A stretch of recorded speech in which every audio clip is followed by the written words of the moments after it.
Dear Basia, it is once again Monday morning and I once again forgot to vlog this week. Last week. Sorry about that.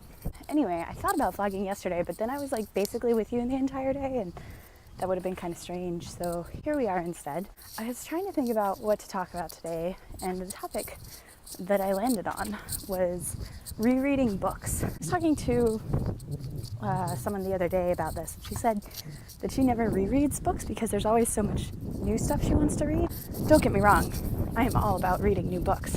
Rereading books. I personally love rereading books. When I was a kid, this was usually like happy ending time. So like when I couldn't fall asleep, I would always reread the endings of some of my favorite books. The beginnings, you know, depending on the book, but usually endings. How things come together. I love seeing how things are resolved and all the problems are issues are all worked out. I have issues with conflict, so this makes sense. I like to avoid it. Trying to get better about that.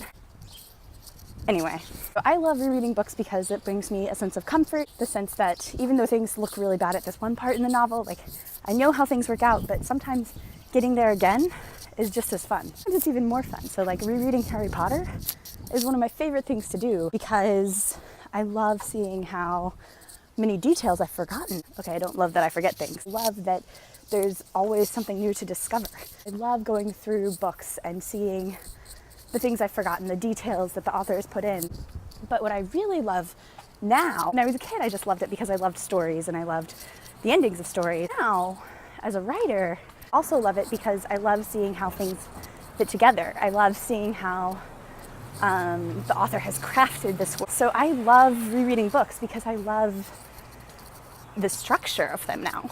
You know, vlogger's arm. Of how you can find out how a particular author wove one plot thread through an entire series or the entire chapter or however long that particular thread was, and just seeing how it ends. I love being able to sort of analyze that. And language, you need both hands, but I'm holding my phone in one hand, so I can't use both. But so you take your two fingers and it's like this, just down in front of you, analyze, which I love.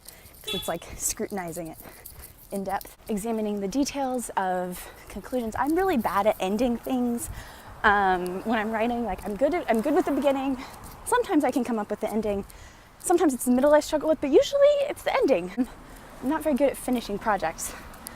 Writing projects. I'm good at finishing things in general, I hope, except for my job search.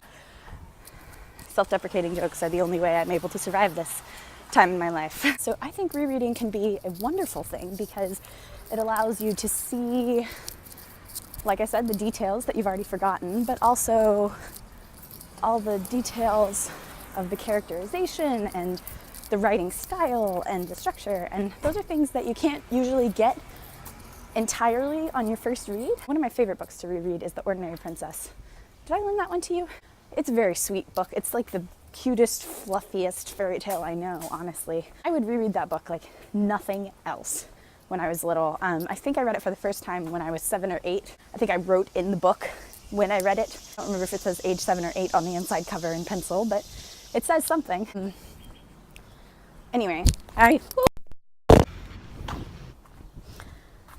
I was saying, I love rereading that book because I love seeing how the main character, Amy, interacts with this curse that her fairy godmother has put on her, which is basically that she shall be ordinary. So she, she has brown hair and freckles instead of golden hair and blue eyes.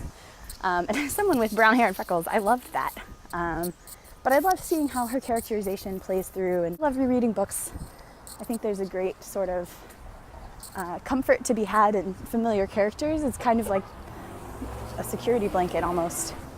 And that's where I'm going to leave you because we're getting onto Baltimore and people are staring.